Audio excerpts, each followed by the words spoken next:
Jazakillahu khaira. Jazakumullahu khaira. Bismillahirrahmanirrahim. Alhamdulillah. Alhamdulillah hamdan katsiran tayyiban mubarakan fi kama yuhibbu rabbuna wa yardah. Asyhadu an la ilaha illallah wahdahu la syarika lah. Lahul mulku wa lahul hamdu wa huwa ala kulli syai'in qadir.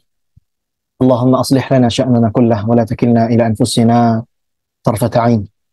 Allahumma aslih lana sya'nana kullah wa la takilna ila anfusina tarfata 'ain. Alhamdulillahilladzi bi ni'matihi tatimmus shalihat. Walhamdulillahilladzi wafaqana.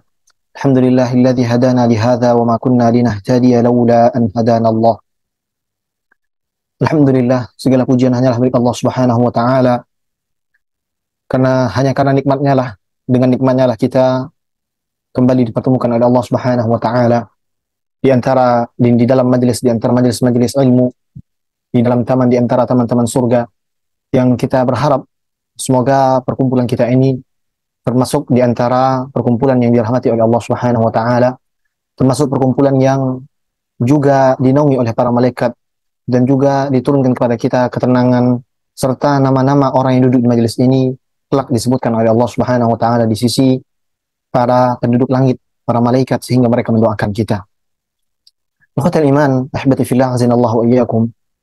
Kita masih bersama dengan salah satu karya fenomenal, karya terbaik dari Imam An-Nawawi rahimahullah ta'ala, yang di dalamnya beliau menuliskan dan menyampaikan serta menghanturkan beberapa pesan-pesan beliau kepada sekalian para penghafal Al-Quran, para pembelajar Al-Quran, orang-orang yang mengambil bagian dari Al-Quran, entah itu para pengajarnya, para pembelajarnya, juga orang-orang yang terlibat langsung di dalam penyebaran Al-Quran itu sendiri. Sebuah risalah ringkas yang sebagaimana yang sudah kita pelajari sedikitnya, sangat mengandung faedah yang begitu besar, sehingga sangat patut sekali seorang penuntut ilmu, seorang penghafal Al-Quran atau orang-orang yang ingin menghafalkan Al-Quran untuk membaca risalah ini, kitab ini. Dia dikarang oleh seorang imam yang ma'ruf dan juga dikenal sebagai imam yang zahid, zuhud, dan juga imam yang menjaga keikhlasannya. Semoga Allah Subhanahu wa taala senantiasa merahmati Imam An-Nawawi rahimahullah taala, menjaga orang-orang yang terus menyebutkan dan menghidupkan nama Al-Imam An-Nawawi rahimahullah taala serta ilmunya. Akhwati fi din, azallahu iyyakum. Kita berada di adab para penghafal Al-Quran. Satu bab yang dibuatkan oleh Imam An-Nawawi rahimahullah taala khusus untuk menjelaskan beberapa poin-poin penting tentang adab-adab penting yang harus dimiliki oleh seorang pembawa penghafal Al-Quran. Di adab-adab yang sebelumnya sudah dijelaskan secara umum adab dan akhlak setiap orang yang mengambil bagian dari ilmu ini. Adab dan akhlak para penuntut ilmu dan juga para pengajar, baik itu Al-Quran ataupun ilmu yang lainnya. Sedangkan bab ini adalah bab yang beliau khususkan bagaimana seharusnya seorang penghafal Al-Quran, bagaimana seharusnya seorang pembelajar Al-Quran itu hidup, kemudian berperilaku. Sebagaimana di awal bab yang sudah kita baca, bahwa hendaknya seorang penghafal Al-Quran yang mengambil bagian dari Al-Quran dan dikenal sebagai orang yang senantiasa membawa Al-Quran itu, hendaknya dia senantiasa berpenampilan sempurna serta berperangai yang mulia. Ini menunjukkan bahwa bab yang dibuat beliau ini, beliau khususkan agar setiap para penghafal Quran ataupun siapa saja yang mengambil bagian dari Al-Quran faham dan tahu bahwa kedudukannya, posisinya di tengah-tengah masyarakat itu sudah berbeda. Dan seharusnya ketika Allah Subhanahu wa taala sudah memberikan nikmat kepada seorang pembelajar Al-Quran, seorang penghafal Al-Quran, dengan dia dimuliakan dengan Al-Quran itu, seharusnya dia tahu dan pandai cara menjaga kemuliaan Al-Quran itu sendiri. Dan kita semua tahu siapapun yang mengambil bagian dari Al-Quran, baik itu mempelajarinya, mengajarkannya, menulisnya, dan lain sebagainya, dia mendapatkan kemuliaan, mendapatkan keistimewaan dari Allah Subhanahu wa taala. Ketika dia menjadi istimewa di mata orang-orang awam, maka hendaknya dia memiliki perbedaan yang mencolok, yang menjadikan dia berbeda di antara orang-orang awam yang lainnya. Pada pertemuan yang lalu, sedikit sudah kita singgung beberapa hal yang mesti dilakukan, yang mesti dikerjakan oleh seorang penghafal Al-Quran, orang yang mengambil bagian dari Al-Quran. agar dia menjadi sosok yang berbeda, bukan untuk dirinya, bukan untuk meninggikan dirinya di hadapan manusia, akan tetapi untuk menjadikan apa yang Allah Subhanahu wa taala titipkan pada dirinya tetap aman, tetap istimewa, tetap mulia. Pada pertemuan kali ini insyaallah taala kita sama-sama akan membaca beberapa athar, beberapa riwayat dari para salafun salih, baik itu daripada sahabat ataupun dari para tabi'in dan juga atba'ut tabi'in, tentang bagaimana mereka memuliakan dan meninggikan Al-Qur'an, serta apa pendapat mereka tentang orang-orang yang menghafal Al-Quran dan bagaimana seharusnya mereka bersikap dalam kehidupan sehari-hari mereka. Kita mulai dari perkataan beliau, Al-Imam An-Nawawi rahimahullah ta'ala mengatakan, membawakan sebuah athar dari Abdullah bin Mas'ud radhiyallahu ta'ala anhu.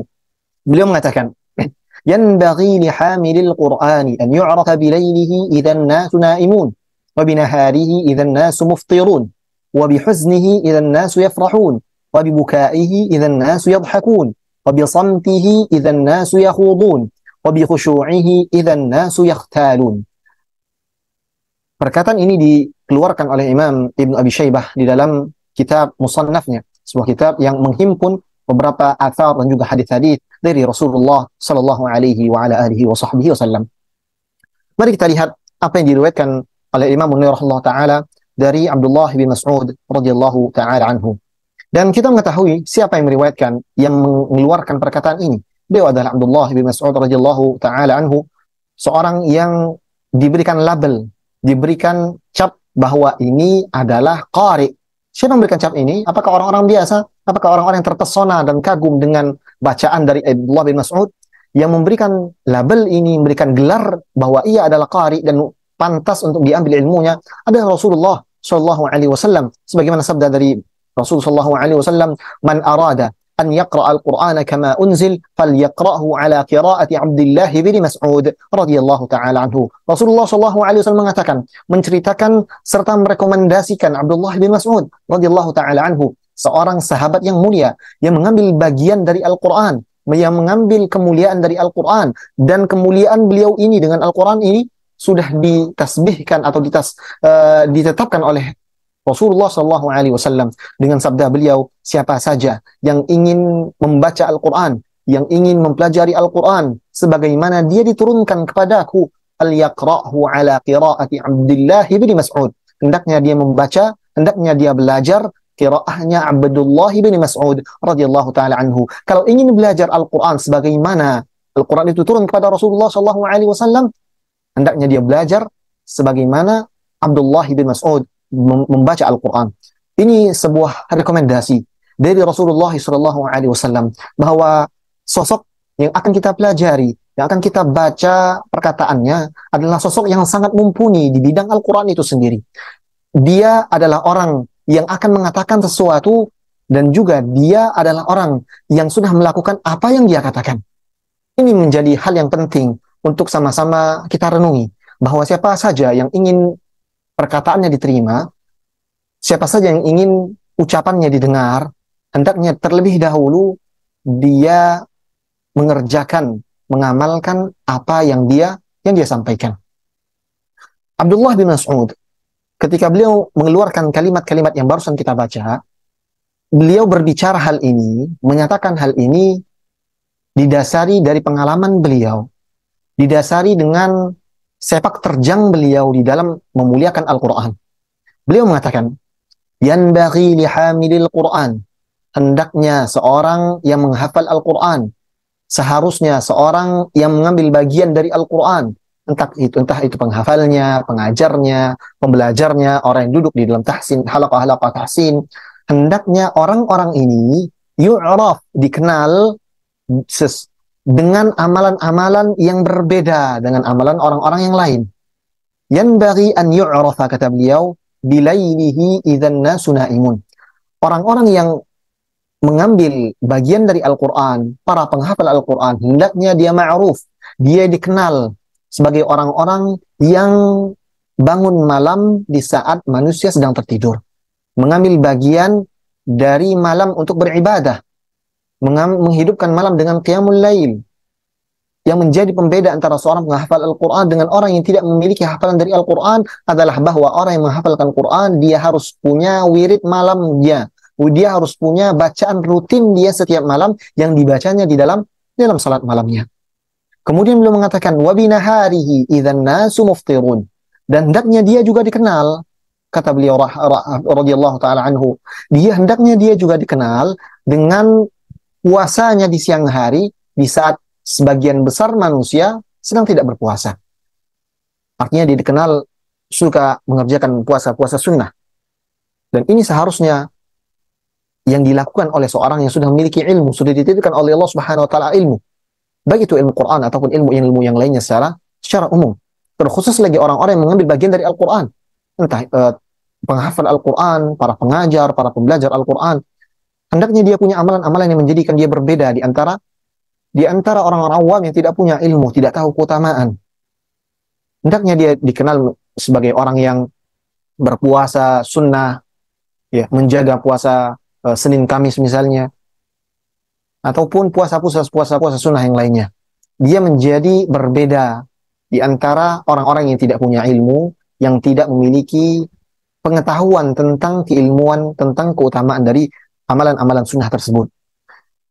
Kemudian hendaknya orang ini juga, penghafal Al-Quran ini, dikenal dengan rasa sedihnya, dengan kesedihannya, tampak kesedihannya di saat mayoritas manusia sedang bergembira. Maksudnya apa? Orang-orang yang mempunyai hafalan Al-Quran, dia sadar bahwa waktu yang dia miliki adalah waktu yang sempit dan sedikit. Sehingga waktu dia yang harusnya untuk bersenang-senang, dia malah memiliki rasa takut kalau saja di saat dia bersenang dan bergembira, dia lupa kepada Allah Subhanahu wa ta'ala. Dan ini tampak dari perlakuan atau amalan dari para salafun salih.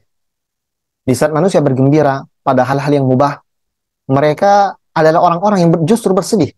Contohnya di saat menyambut hari Lebaran. Salah seorang salaf mengatakan, dahulu sahabat-sahabat radhiyallahu taala anhum, di malam takbiran, di saat orang bergembira menyambut malam 1 Syawal, malam Idul Fitri, sebagian para sahabat dan para salaf malah menangis, memikirkan nasib dari apa yang sudah mereka kerjakan. Mereka tidak terbawa suasana kegembiraan, sehingga mereka lupa untuk mengingat Allah Subhanahu wa ta'ala. Ini bukan ajakan untuk tidak bergembira di waktu-waktu yang dianjurkan untuk bergembira. Akan tetapi beginilah apa yang dilakukan oleh para salafun salih ketika mereka benar-benar memahami beban yang ada di dalam diri mereka. Mereka adalah seorang penghafal Quran, memiliki ilmu, tahu hakikat kehidupan ini. Sehingga ketika manusia bergembira pada hal-hal yang mubah, mereka justru bersedih. Dan ini dikenal di kalangan para salafun salih. Ini dikenal di kalangan para imam. Lihat di saat orang-orang bergembira dengan amal-amal salih yang sudah mereka kerjakan. Para salafun salih, para imam, mereka justru menangis, takut seandainya amalan mereka tidak diterima oleh Allah Subhanahu wa ta'ala. Ini yang menjadikan mereka berbeda di kalangan di antara manusia-manusia yang lainnya. Dan kemudian Abdullah bin Mas'ud radhiyallahu ta'ala anhu melanjutkan, wa bibukaihi idzan nasu yadhhakun. Dan hendaknya seorang menghafal Quran, seorang yang mengambil bagian dari Al-Quran, dia dikenal dengan tangisnya di saat manusia tertawa. Di saat manusia tertawa pada hal-hal yang dapat melalaikan, yang dapat mematikan hati mereka, justru orang-orang yang memiliki hafalan Al-Quran, para penghafal Quran, yang memiliki ilmu tentang hakikat dari kehidupan ini, mereka justru menangis. Inilah yang dilakukan oleh para salafun salih, dan ini pula yang ditunjukkan oleh para sahabat radhiyallahu taala anhum. Kemudian beliau melanjutkan, wa bi samtihi idzan nasu yakhudun, dan juga dengan diamnya dia di saat manusia banyak lalai, di saat manusia sibuk dengan dunia mereka justru diam, tidak ingin terbawa euforia dari apa yang dilakukan mayoritas manusia. Wa bi khusyu'ihi idzan nasu yakhtalun, dan mereka dikenal pula dengan ketaatan mereka, tundukan mereka kepada Allah Subhanahu wa ta'ala di saat mayoritas manusia memiliki sifat sombong dan menolak berbuat ketaatan kepada Allah Subhanahu wa taala. Pernyataan dari Abdullah bin Mas'ud radhiyallahu taala anhu ini memberikan kita sebuah gambaran tentang bagaimana seharusnya para penghafal Al-Quran itu bersikap. Bagaimana seharusnya para pembelajar Al-Quran itu bersikap. Mereka memiliki sikap yang berbeda dengan sikap orang-orang yang tidak memiliki ilmu. Contohnya di saat masa-masa fitnah, banyak terjadi berita simpang siur. Orang-orang yang punya ilmu, orang-orang yang berilmu, para pembelajar, terutama para penghafal Al-Quran, mereka tidak akan sembarang masuk ke dalam fitnah tersebut. Tidak ikut menyebarkan fitnah dan berita tersebut. Dan justru mereka menutup segala kemungkinan tersebarnya berita tersebut. Bukan seperti yang dilakukan oleh sebagian orang-orang awam yang tidak punya ilmu, yang termakan terhadap fitnah, kemudian menyebarkan dengan euforia mereka, menyebarkan fitnah-fitnah sehingga menambah ketakutan di tengah-tengah kaum muslimin. Orang-orang yang punya ilmu, orang-orang yang terpelajar, dia punya sikap yang berbeda terhadap menyikapi satu peristiwa. Begitu pula keadaan mereka di dalam ibadah kepada Allah Subhanahu wa taala. Kita sudah jelaskan pada pertemuan sebelumnya. Kita ini ketika kita sudah mengambil langkah menjadi seorang penghafal Quran, menjadi seorang yang mengambil bagian dari Al-Quran, baik itu belajar, baik itu mengajar, ataupun duduk, ataupun sekedar duduk di halaqah tahsin, artinya kita sudah mengambil bagian dari Al-Quran, maka kehidupan kita haruslah berbeda dibandingkan orang-orang lain. Mengapa demikian? Karena kita dituntut untuk menjaga kemuliaan apa yang Allah Subhanahu wa taala titipkan. Karenanya, di perkataan Abdullah bin Mas'ud radhiyallahu taala anhu, ketika beliau menjelaskan seharusnya seorang penghafal Quran ini dikenal banyak bangun malam. Aneh sekali ketika didapati seorang penghafal Quran tidak mengambil bagian dari malam untuk salat. Sebagian para penghafal Quran sangat disayangkan. Dia mungkin hanya salat malam di saat bulan Ramadan saja. Di saat dia mengimami manusia, menjadi imam Ramadan. Di hari-hari selain itu, di hari-hari selain Ramadan, salat malam pun tidak. Ini seharusnya menjadi aib bagi seorang penghafal Quran. Sebagian guru-guru kita mengatakan, orang-orang yang punya hafalan, terutama orang yang hafidh, 30 juz misalnya, minimal dia dalam satu malam itu memurajaah 5 juz paling tidak. Lalu di mana kita? Kalau kita punya hafalan 5 juz, setidaknya kita menghabiskan dalam satu juz itu ya minimal setengah juz memurajaah hafalan yang sudah Allah Subhanahu wa taala titipkan.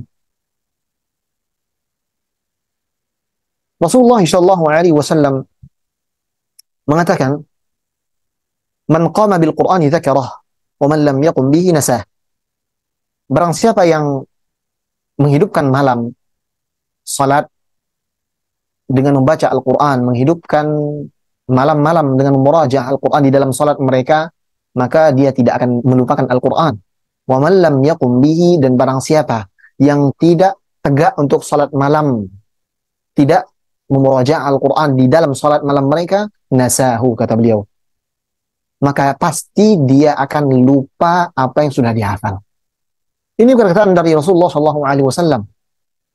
Ini seharusnya menjadi pelecut bagi kita yang sudah mengambil bagian dari Al-Quran. Hendaknya kita punya waktu yang kita khususkan untuk memurajaah hafalan-hafalan kita. Ini akan menjadikan kita berbeda, menjadikan kita tetap menjaga kemuliaan Al-Quran yang ada. Kalau malam-malam kita sama dengan malam-malam orang-orang yang tidak punya hafalan Al-Quran, sama dengan malam-malam orang-orang yang tidak punya ilmu, seperti bangkai di malam hari, yang tertidur pulas begitu saja, tanpa mengambil bagian, walaupun sedikit dalam waktu malam untuk sholat sekedar 3 rakaat saja, atau 1 rakaat saja untuk sholat witir. Di kitab yang pernah kita bahas sebelumnya, di kitab 40 hadis pengagungan Al-Quran, ada satu hadis yang sempat menjadi pembahasan kita. Sebuah hadis dari Rasulullah SAW yang mengatakan, barang siapa yang tegak salat malam, yang menghidupkan malam dengan 10 ayat saja, maka dia akan ditulis sebagai orang yang tidak melalaikan Al-Quran. Artinya, orang yang tidak salat atau tidak membaca, tidak mengambil bagian walaupun 10 ayat yang dibacanya di dalam salat malam, maka dia termasuk orang-orang yang melalaikan Al-Quran. Para ulama ketika menjelaskan hadis ini, mereka mengatakan 10 ayat ini adalah kadar satu rakaat. Bacaan Al-Fatihah dan juga setidaknya Qul huwallahu ahad al-Ikhlas, kata mereka. 10 ayat dihitung oleh para ulama.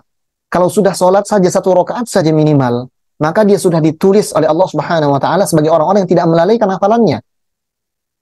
Satu rakaat saja, akhwati fillah.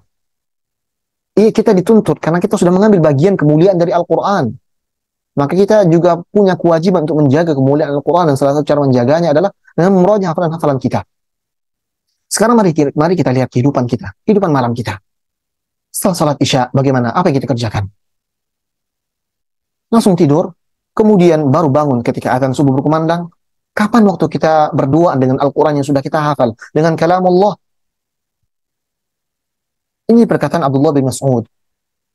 Beliau ingin menyampaikan kepada sekalian para penuntut ilmu, sekalian para penghafal Quran, bahwa kalian harus punya bagian dari malam untuk kalian hidupkan. Kenapa? Karena itulah bentuk kalian menjaga amanah yang Allah Subhanahu wa taala sudah titipkan. Pertemuan yang lalu kita sebutkan perkataan Imam Ahmad radhiyallahu rahimahullahu taala tentang apa yang dia komentari dari keadaan teman-temannya, para penuntut ilmu yang lainnya yang tidak sholat witir dalam satu malam. Ajib, talibul ilmi la yaqumul lail. Sangat aneh rasanya ketika mendapati seorang penuntut ilmu, ketika mendapati seorang menghafal Quran, dia tidak sholat malam. Padahal ini adalah kebiasaan para salafun salih, da'bus salihin, disampaikan bahwa qiyamul lail ini adalah tunggangannya orang-orang salih. Menjadi cara mereka untuk mendekatkan diri kepada Allah Subhanahu wa taala dengan hafalan mereka di malam hari. Mereka baca, mereka hidupkan malam mereka dengan hafalan yang mereka miliki. Di mana bagian kita? Apakah kita ambil bagian dari itu atau tidak? Padahal kita semua sepakat, pembicara, pendengar yang mengikuti, baik tayangan secara langsung saat ini atau nanti melihat dalam rekaman, semuanya sudah mengambil bagian dari Al-Quran ini. Maka ambil pula lah bagian dari malam, agar menjadi pembeda antara mereka yang hafal Quran, yang mengambil bagian dari Al-Quran, dan orang-orang awam yang tidak mengambil bagian dari Al-Quran. Kita punya tanggung jawab di pundak kita untuk memuliakan Al-Quran.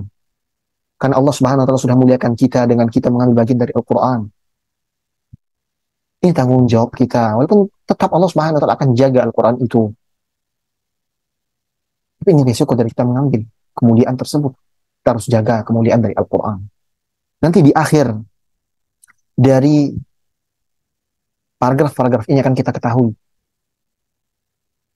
tujuan dari semua yang dikatakan oleh para salafun salih ini. Sekarang mari kita lanjutkan sedikit apa yang mereka sampaikan. Kemudian dia dikenal dengan puasa sunnah, ya hendaknya dia dikenal dengan puasa sunnah. Kemudian dia dikenal dengan rasa takutnya kepada Allah Subhanahu wa taala. Ya, kemudian dia dikenal dengan seringnya dia menangis karena takut kepada Allah. Di saat orang-orang tertawa, di saat orang-orang ya sedang bergembira, dia justru menangis. Ya. Ini yang menjadikan mereka berbeda, para penghafal Quran ini. Orang-orang yang berilmu ini menjadi beda karena mereka paham hakikat dari sebuah nikmat. Para salafun salih ketika mendapatkan kebahagiaan, baik itu dari sisi materi ataupun yang lainnya, mereka justru bersedih. Salah seorang salaf ketika mereka dihimpit dengan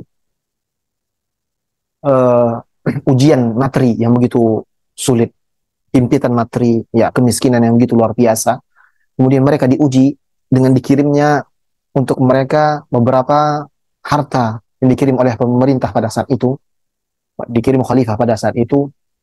Kalau seorang awam yang menerimanya, dia pasti akan bergembira, kemudian akan menghabiskan harta tersebut pada kebutuhan-kebutuhannya. Akan tapi salafun salih, dan tidak sedikit para salaf yang melakukan hal demikian, ketika mereka mendapatkan harta, ya, mendapatkan hadiah dari pemerintah, dari khalifah, untuk menjaga artinya untuk menghidupi mereka, mereka justru menangis, kemudian langsung habiskan harta mereka tersebut yang diberikan untuk mensedekahkan, ya, memberikan harta tersebut pada fakir miskin. Ini menjadikan mereka berbeda, ahibati fillah. Lalu bagaimana dengan kita? Bagaimana keadaan kita? Bisa kita menerima nikmat dari Allah Subhanahu wa taala? Apakah kita hanya bergembira ataukah kita mengira bahwasanya nikmat yang datang pada kita itu justru ujian? Kalau kita masih selalu senantiasa bergembira dan hanyut dengan kegembiraan atas nikmat yang Allah Subhanahu wa taala berikan, kemudian kita lupa bahwa semuanya itu akan dipertanggungjawabkan di hadapan Allah Subhanahu wa taala, maka tidak ada bedanya kita dengan orang-orang awam yang tidak menghafal Quran, tidak faham dengan hakikat dari ujian tersebut. Kemudian Imam Nawawi rahimahullah taala melanjutkan, beliau meriwayatkan sebuah perkataan dari Hasan Al-Basri radhiyallahu taala anhu wa rahimah, seorang sahabat, seorang tabi'in yang terkenal dengan kezuhudannya. Imam Hasan Al-Basri mengatakan, "Inna man kana qablakum ra'aw al-Qur'an rasaila min rabbihim, fakanu yatadabbarunaha bil-laili wa yunfidhunaha bin-nahar." Kalau kita bertanya-tanya setelah melihat perkataan dari Abdullah bin Abbas, Abdullah bin Mas'ud radhiyallahu taala anhu tadi, kemudian kita juga membaca sirah, mempelajari sirah para salafun salih tentang keadaan mereka, kita mungkin bertanya-tanya, apa yang menjadikan mereka bisa berbuat demikian? Apa yang menjadikan mereka melakukan hal yang sangat berbeda, padahal ini adalah hal-hal yang mubah saja. Contohnya mereka menangis di saat orang-orang lain bergembira, padahal pada hal yang mubah. Misal orang-orang sedang bersenang-senang, mereka justru bersedih. Apa yang menjadikan mereka melakukan demikian? Al-Imam Al-Hasan Al-Basri radhiyallahu ta'ala mengatakan, "Inna man kana qablakum," sungguhnya orang-orang sebelum kalian dari para salaf. Ini Hasan Al-Basri yang ngatain. Yang mengatakan ini adalah Hasan Al-Basri, seorang salaf, seorang tabi'in, atba'ut tabi'in. Beliau sedang menceritakan tentang para sahabat, tentang orang-orang sebelum dirinya. Sesungguhnya generasi sebelum kalian itu ra'awul Qur'an rasaila min rabbihim. Mereka memandang Al-Quran itu sebagai risalah dari Rabb mereka. Mereka memandang Al-Quran itu sebagai perintah, sebagai wasiat dari Allah Subhanahu wa taala. Fakanu yatadabbarunaha bil-lail. Mereka mentadabburi risalah-risalah yang datang dari Allah Subhanahu wa taala tersebut di malam hari. Wa yunfidhunaha bin-nahar. Kemudian pada siang harinya mereka kerjakan, mereka amalkan apa yang mereka pahami dari proses tadabbur mereka di malam hari. Karena mereka sadar bahwa ini risalah, surat-surat dari Allah Subhanahu wa taala kepada mereka. Ini Rabb mereka yang memerintah, ini Rabb mereka yang melarang demikian, melarang A, melarang B. Ketika mereka mentadabburi pesan-pesan dari Allah Subhanahu wa taala melalui kalamnya, melalui Al-Qur'an, mereka langsung mengerjakannya di siang hari. Sehingga hari-hari mereka hanya tersibukkan dengan membaca pesan-pesan dari Allah Subhanahu wa taala, kemudian mengamalkan setiap pesan dan perintah yang datang dari Allah Subhanahu wa taala. Analogi sederhananya begini. Ketika seorang anak dia mendapatkan pesan dari orang tuanya, pesan yang cukup panjang atau wasiat sajalah. Wasiat dari seorang orang tua misalnya. Dia dituliskan wasiat dari ayahnya, kemudian ya ditulis wasiat untuk dirinya. Ini khususnya untuk dia. Kemudian si anak tadi menerima wasiat tadi. Dia baca dan dia merasa bahwa ini pesan memang khusus untuk dia. Dia baca, oh hendaknya kamu melakukan demikian, tanah yang ini untuk ini. Semuanya wasiat yang ada dalam surat-surat tadi. Anak ini secara narurinya, secara fitrahnya akan melaksanakan perintah yang khusus tertuju untuk dirinya. Oh ini pesan, ini perintah, ini tugas ayah saya atau ibu saya, orang tua saya berikan untuk saya. Maka saya harus kerjakan ini langsung. Karena ini perintah, karena ini wasiat yang harus ditegakkan, yang harus dikerjakan. para sahabat radhiyallahu anhum ajma'in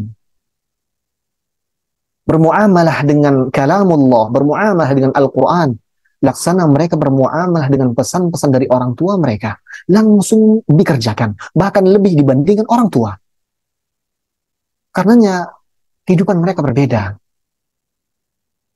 Ketika orang-orang membaca ayat-ayat Allah Subhanahu wa taala tentang nikmat-nikmat surga,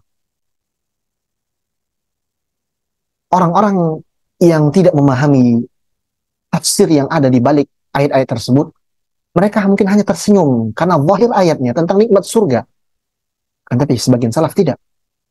Nanti di akhir-akhir kitab ini akan kita dapati bagaimana kisah sebagian para salaf yang menangis ketika membaca ayat-ayat tentang nikmat dari Allah Subhanahu wa taala. Di saat membaca ayat-ayat tentang nikmat surga. Mengapa bisa demikian? Karena mereka takut kalau semua nikmat itu setelah semua amalan yang mereka kerjakan, mereka justru tidak mendapatkan nikmat yang diceritakan oleh Allah Subhanahu wa taala tersebut.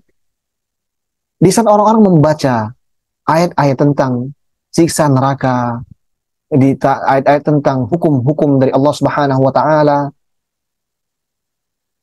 pada ahli ilmu, orang-orang yang faham dengan Al-Quran, mereka akan berlakukan ayat tersebut dengan berbeda, dengan cara yang berbeda. Mereka menangis di saat orang-orang mungkin tertawa. Mereka bersedih di saat orang-orang yang sedang bergembira. Ini menjadikan mereka berbeda karena mereka bermuamalah, melihat bahwasanya Al-Quran itu sebagai sebuah pesan yang harus dikerjakan segera. Sehingga hidup mereka hanya untuk membaca, mentadabburi Quran, kemudian mengamalkannya. Karenanya mereka menjadi orang-orang yang berbeda.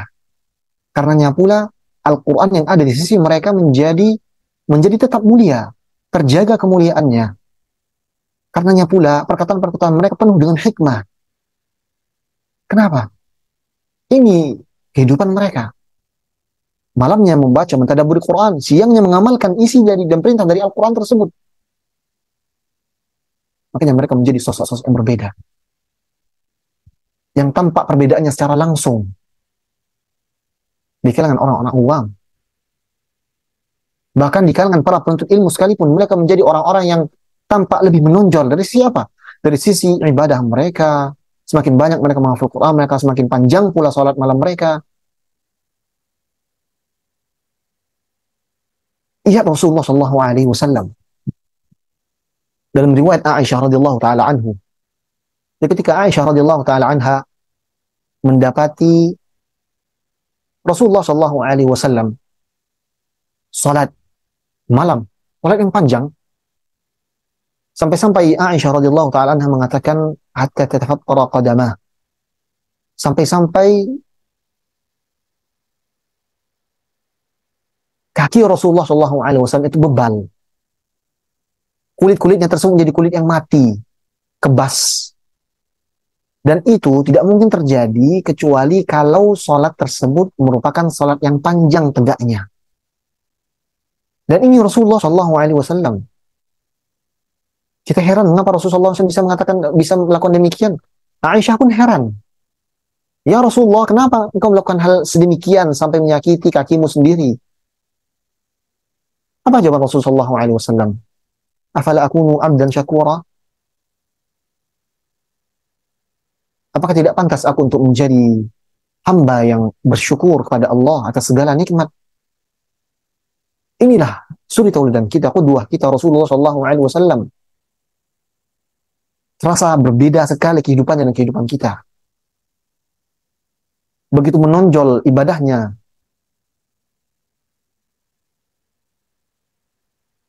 Dan ini yang harusnya dilakukan oleh seorang penghafal Quran. Amal ibadahnya harus berbeda, tidak bisa sama lagi dengan orang-orang awam. Kalau orang-orang awam tadi punya wirid membaca Quran 1 juz, seharusnya antumna yang punya hafalan lebih dari 1 juz. Menjadi pembeda, menjadi mulia. Bukan untuk diri sendiri, tapi untuk menjaga kemuliaan dari Al-Quran itu sendiri. Mari kita lanjutkan apa yang disampaikan oleh Imam Allah Ta'ala. Kemudian setelah menukilkan perkataan dari Hasan Basri, beliau juga menukilkan perkataan dari Fudail bin Iyad radhiyallahu taala anhu, seorang imam yang ma'ruf sekali dengan zuhudnya, dengan rasa takutnya kepada Allah Subhanahu wa taala. Fudail bin Iyad rahimahullah taala mengatakan, "Yanbaghi li hamilil Qur'an alla takuna lahu hajatun ila ahadin min al-khulafa'i faman dunahum." Seharusnya seorang penghafal Quran ini dia tidak punya hajat, tidak punya kebutuhan, tidak merasa butuh sama sekali pada orang-orang, kepada para pemimpin, pada orang-orang yang kaya. Tujuannya apa? Untuk menjaga kemuliaan Al-Quran. Jangan sampai para penghafal Quran ini justru merendahkan diri di hadapan orang-orang tadi, di hadapan para pemimpin, terutama para pemimpin yang tidak tahu cara memuliakan ilmu dan ulama. Menghafal Quran harus punya harga diri yang dijaganya, karena dia sudah dipilih Allah Subhanahu wa taala untuk menjaga Al-Quran. Bukan jual mahal, bukan menjauh, bukan sombong, akan tapi menjaga kemuliaan dari Al-Quran yang sudah dititipkan dan sudah diamanahi oleh Allah Subhanahu wa taala. Kemudian Fudail ini juga mengatakan, hamil Quran, hamil rayatil Islam. Para penghafal Quran ini sejatinya mereka adalah pembawa bendera-bendera Islam. Para penghafal Quran ini menjadi sorotan orang-orang yang akan tampak langsung, yang akan menjadi pembeda di kalangan orang-orang awam. Orang awam akan melihat pembeda di antara sekalian banyak kaum muslimin adalah dengan para penghafal Qurannya. Makanya seorang penghafal ini harus punya perbedaan, harus punya jati diri, harus punya prinsip yang kuat. Karena dia harus punya cara untuk menjaga kemuliaan Al-Quran yang sudah diberikan oleh Allah Subhanahu wa taala. La yanbaghi an yalhu ma'a man yalhu. Tidak pantas orang yang menghafal Quran ini dia bersenda gurau atau lalai bersama dengan orang-orang yang lalai. Tidak pantas duduk-duduk bersama dengan orang-orang yang lalai, tidak menjawab azan, ketika azan berkumandang dia masih duduk-duduk dan nongkrong. Tidak pantas rasanya penghafal Quran berlaku demikian. Wala yasu ma'aman yasu, wala yalghu ma'aman yalghu. Tidak pantas pula para penghafal Quran ini dia tersibukkan dengan hal-hal dunia di saat orang-orang sibuk dengan dunianya.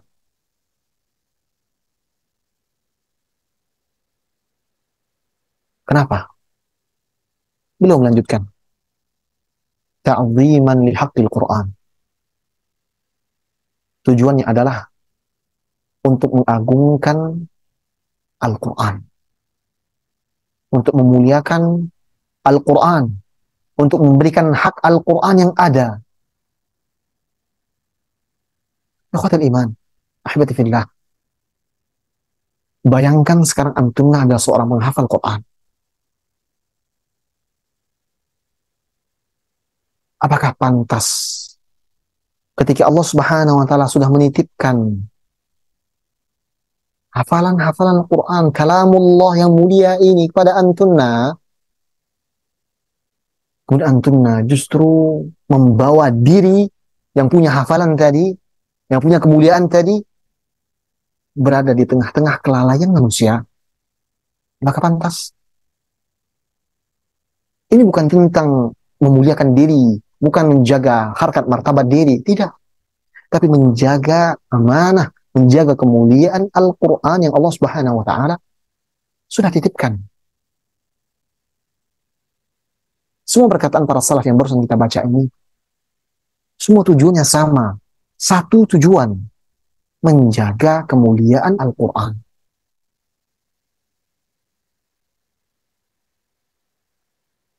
Tidak pergi ke tempat-tempat maksiat. Karena bagaimanapun orang-orang akan melihat para penghafal Quran. Karena mereka sebagaimana perkataan Fudail adalah rayatul Islam, membawa bendera Islam. Mereka akan disorot dan dilihat oleh orang banyak. Kemudian tidak punya perbedaan. Mana bekas Quran yang diambil tadi?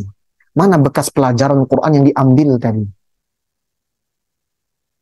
Ini sekali lagi sentilan untuk kita.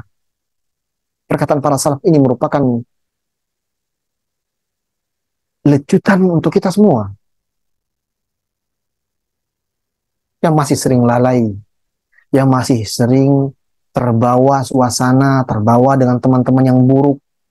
Padahal Allah Subhanahu wa taala sudah muliakan dengan hal-hal yang mulia. Tugas kita ini ketika sudah mengambil bagian dari kemuliaan adalah menjaga kemuliaan itu. Maka mari sama-sama kita jaga. Ini bukan tentang menjaga harga diri. Ini menjaga amanah. Menjaga titipan dari Allah Subhanahu wa taala. Kalau tidak mau jaga, tidak mau punya beban, ya udah silakan lepaskan. Tapi ingat, ada ancaman yang kelak akan didapatkan oleh orang-orang yang sudah mengambil dan melepaskan apa yang Allah Subhanahu wa taala sudah berikan. Ingat firman Allah Subhanahu wa taala dalam surah Thaha. Ketika orang-orang yang menolak syariat, menolak kemuliaan dari Allah Subhanahu wa taala dan turunkan Al-Qur'an, dibutakan oleh Allah Subhanahu wa taala di akhirat kelak. Mereka bertanya kepada Allah Subhanahu wa taala, "Ya Rabb, kenapa kami buta saat ini? Padahal kami dulu di dunia bisa melihat." Apa kata Allah Subhanahu wa taala menjawab protes mereka ini? Kalian diperlakukan demikian, dibuat kalian buta dikarenakan kalian melupakan Al-Qur'an, meninggalkan Al-Qur'an, meninggalkan peringatan-peringatan yang Allah Subhanahu wa taala sudah datangkan, menolak semua peringatan-peringatan, dibukakan pintu kemuliaan kemudian tidak diambil, ditinggalkan, tidak dijaga. Nanti di buku ini, di kitab ini juga kita akan lihat ancaman dari Allah Subhanahu wa taala tentang mereka-mereka yang tidak mau menjaga hafalannya. Malas-malasan murajaah, yang pernah dihafal hilang begitu saja, ada ancamannya. Kenapa demikian? Karena kita sudah mengambil kemuliaan, kemudian kita melepaskan itu. Kita dituntut untuk menjaga kemuliaan Allah Subhanahu wa taala berikan. Ini amanah dari Allah, maka jaga. Semoga perkataan para salaf ini, perkataan dari Abdullah bin Mas'ud tentang bagaimana seorang penghafal Quran harus punya ibadah yang berbeda, ibadah yang lebih dibandingkan orang-orang awam. Kemudian perkataan Al-Hasan Al-Basri menceritakan tentang kenapa para salaf bisa berbuat demikian. Kemudian juga perkataan Fudail bin Iyad tentang apa yang harus dikerjakan oleh para sekalian para penghafal Quran, apa yang harus dijaga, ya jangan terlalu jangan meminta-minta, kemudian jangan merasa butuh dengan orang-orang yang orang-orang ahli dunia. Semoga hal-hal tadi bisa kembali mengingatkan kita tentang apa yang sedang kita pelajari ini adalah suatu hal yang mulia. Kita sudah mengambil kemuliaan tersebut, kita jaga sekarang. Ini tugas yang Allah Subhanahu wa taala sudah berikan. Jangan mau mengambil mulianya saja, tidak mau mengambil tanggung jawab untuk menjaga kemuliaan tersebut. Semoga Allah Subhanahu wa taala mudahkan. Memang sulit, memang berat. Tapi ingat, kita berusaha dan menunjukkan usaha keras itu, Allah Subhanahu wa taala akan ganjar dengan ganjaran yang luar biasa. Semoga Allah Subhanahu wa taala mudahkan. Bab-bab selanjutnya yang akan disampaikan oleh Imam Nawawi rahimahullah taala adalah bab yang akan membahas secara rinci tentang adab-adab para penghafal Quran, tentang apa yang harusnya dikerjakan para penghafal Quran sehingga mereka dapat menjaga kemuliaan keistimewaan dari Al-Quran tersebut. Semoga Allah Subhanahu wa taala mudahkan. Semoga Allah Subhanahu wa taala berikan taufik. Semoga Allah Subhanahu wa taala memanjangkan umur kita sehingga kita bisa terus membaca, bisa terus mempelajari cara kita bermuamalah dengan kalam Allah, dengan Al-Quran, dan dengannya kita termasuk di dalam orang-orang menjaga Quran, sehingga kita juga termasuk dari keluarganya Allah Subhanahu wa taala. Sebagaimana sabda Rasulullah SAW, "Inna lillahi fil ardi ahlin." Sungguh Allah Subhanahu wa taala punya keluarga di dunia ini. Kemudian ditanya siapa keluarga Allah Subhanahu wa taala di dunia ini? Rasulullah SAW menjawab, "Ahlul Quran, ahlullahi wa khassatuh." Ahli Quran adalah keluarganya Allah dan orang-orang khusus Allah Subhanahu wa taala.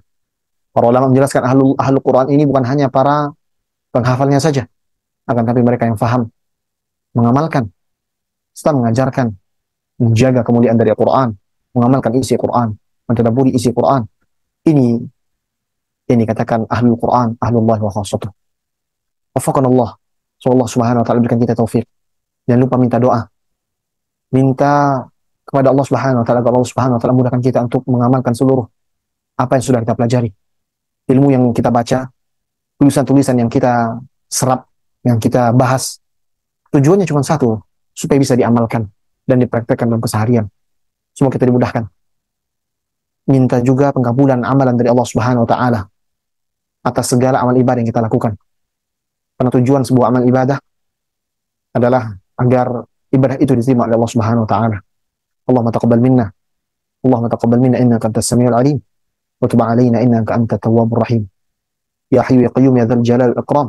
Aslih lana sya'nana kullahu wa la takilna ila anfusina tarfata 'ain. Ya hayyu ya qayyum ya dzal jalal wal ikram. Aslih lana kullana aslih lana dzurriyyata wan niyyata wal 'amal. Semoga Allah Subhanahu wa taala memudahkan seluruh urusan kaum muslimin. Jazakumullahu khairan. Terima kasih sudah mau bergabung, sudah mau belajar bersama. Semoga Allah Subhanahu wa taala membalas semua kebaikan ibu-ibu yang ikut, terutama yang punya andil dalam terselenggaranya kegiatan kajian ini. Semoga Allah Subhanahu wa taala membalasnya. Kami cukupkan sesi materi pada petang hari ini. Semoga apa yang kami sampaikan ini bisa bermanfaat untuk diri kami ataupun untuk seluruh pendengar. Semoga Allah Subhanahu wa taala berkahi. Sebelum kita tutup, kita berikan kesempatan untuk siapa yang ingin bertanya, satu atau dua pertanyaan, sekiranya memang ada pertanyaan. Nah, Alhamdulillah, jazakallah khairan Ustaz atas penyampaian materi kita pada sore hari ini. Selanjutnya kita buka sesi tanya jawab. Terlebih dahulu kita bacakan pertanyaan dari ruang chat yang sudah masuk. Assalamualaikum warahmatullahi wabarakatuh. Ustadz, bagaimana guru yang mengajarkan Al-Quran dengan mendatangi rumah murid? Kondisi murid tidak memungkinkan untuk datang ke rumah guru. Jazakallah khairan Ustaz.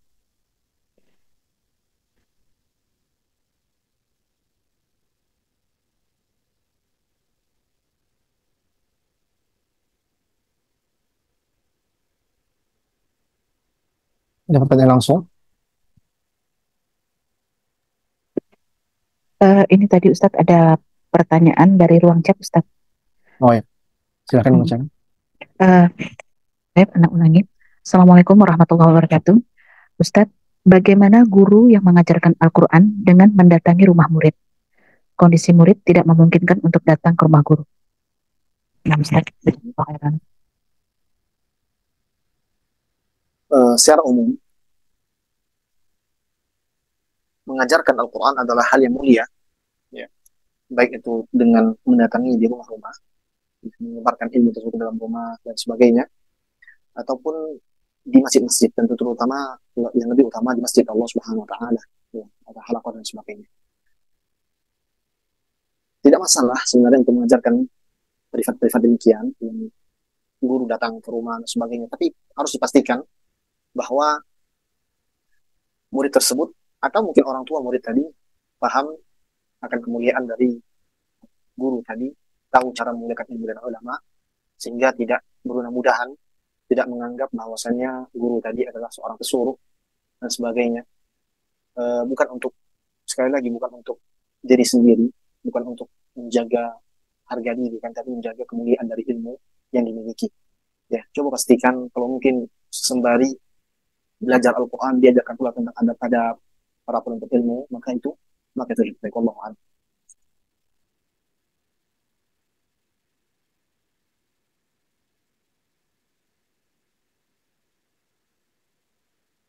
Alhamdulillah, jazakallah khairan Ustadz atas jawabannya.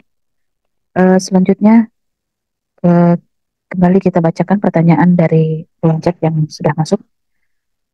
Bismillah Ustadz, izin bertanya, bagaimana cara yang baik membaca Al-Quran dan kita bisa mentadaburinya, bisa benar-benar kita khusyuk Ustadz? Kapan waktunya? Apakah satu ayat beserta artinya atau bagaimana? Nah Ustadz. InsyaAllah di beberapa bab setelah ini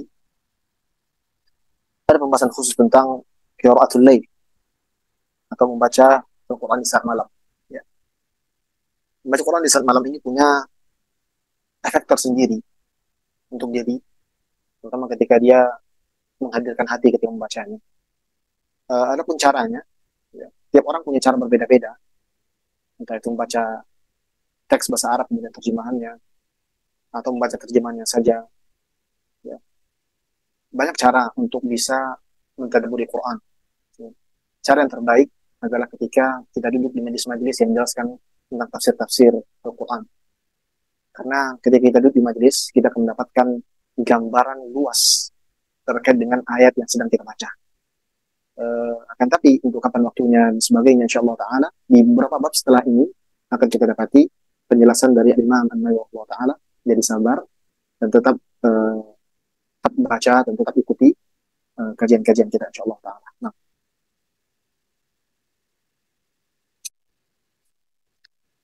Mungkin kita persilahkan kepada penanya yang bisa langsung bertanya dengan Ustadz. Silakan Umahat yang ingin bertanya langsung kepada Ustadz, kami berikan kesempatan. Ya, baik, kepada Uhti Inna Fahroza, tafadholi. Assalamualaikum Ustaz. Assalamualaikum warahmatullahi wabarakatuh. Izin bertanya terkait tentang ancaman malas murojaah. Apakah dia termasuk dalam ancamannya juga yang ada di dalam surat Toha, Ustaz? Terima kasih. Assalamualaikum warahmatullahi wabarakatuh. Sebagian para mufassirin memasukkan makna melupakan di situ juga melupakan ayat-ayat dan lafaz-lafaz Al-Quran.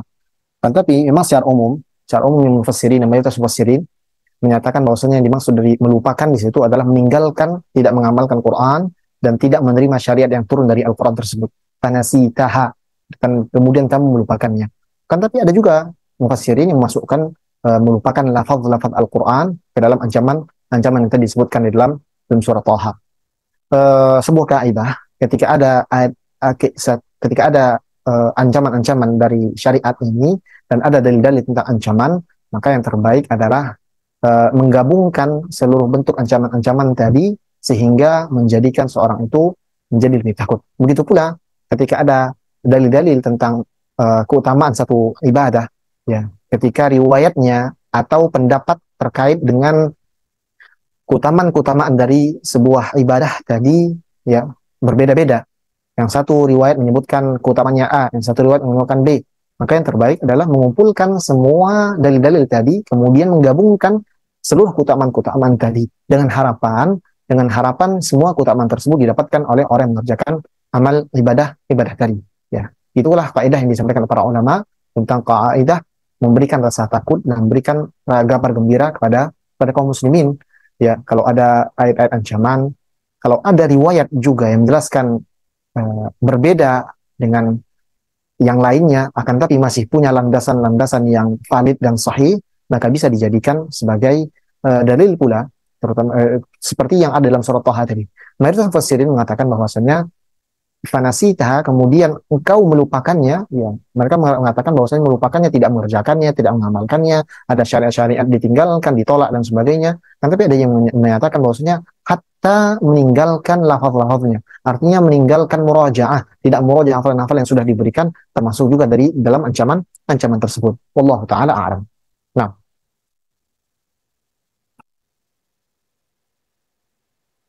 Dan Ustaz, jazakallahu khairan atas jawabannya. Mungkin satu pertanyaan lagi kita berikan kesempatan untuk yang sudah raise hand. Baik, kepada Nur, tafadhali.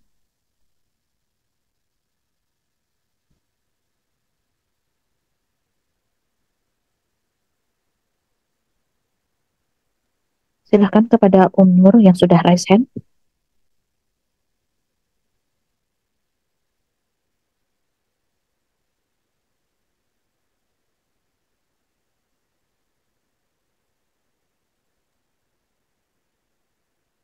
Belum ada ini Ustaz.